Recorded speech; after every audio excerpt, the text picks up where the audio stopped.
د ملي بیرغ په هکله د ملا هیبت الله اخندزاده رسمي پریکړه د ملا هیبت الله دغه فرمان ټول د ملي بیرغ مینوال خفه کړل.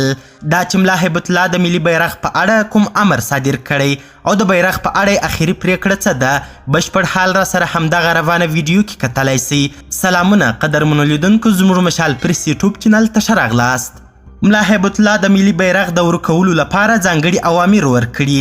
د طالبانو د لوی مشر ملا هیبت الله اخندزاده د امر پر اساس له دې وروسته هیڅ طالب چارواکی حق نه لري چې د افغانستان له درې رنګه ملي بیرغ سره په رسمي او غیر رسمي مجلس کې څرګند سي.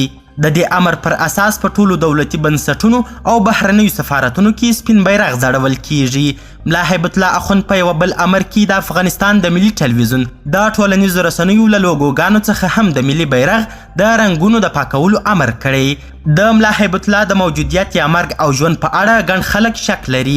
نوموړی چې د بلوچستان ایالت د یوې وروسته پاتې کلیوالې سیمې د جومات امام و، د طالبانو د پخواني مشر ملا منصور له وژل کېدو وروسته په کوټه کې د طالبانو مشر وټاکل سو. له هغه وروسته چا د هیبت الله د لیدلو په اړه څه نه دي ویلي، خو طالبان کله ناکله ادعا کوي چې هیبت الله اخندزاده د کندهار په یوه نیمه مدرسه کې ناببره څرګندیږي. د ملي بیرغ په اړه په ټولنیزو رسنیو کې ملا هیبت الله اخند ته منسوب 2 حکمونه خپاره سوي چې طالبانو تایید یا رد کړي نه دي. له دې سره په هممهاله ډول د طالبانو په کنټرول کې د افغانستان د ملي ټلویزیون د ټولنیزو رسنیو لوګوګانې چې د ملي بیرغ رنګونه پکې وو بدل سوي دي.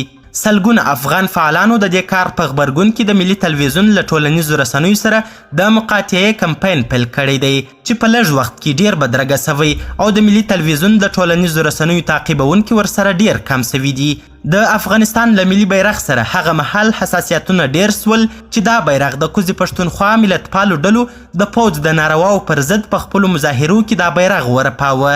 قدرمنو لیدونکو، ډیره زیاته مننه چې ویډیو مو تر اخري شیبو وکتل. د لا زیاتو او په زړه پورې خبري مطالبو لپاره زموږ همدغه مشال پریس یوټیوب چینل سبسکرایب کړئ. تر بیا او بلې ویډیو ښه وخت او ښې چارې د الله په امان.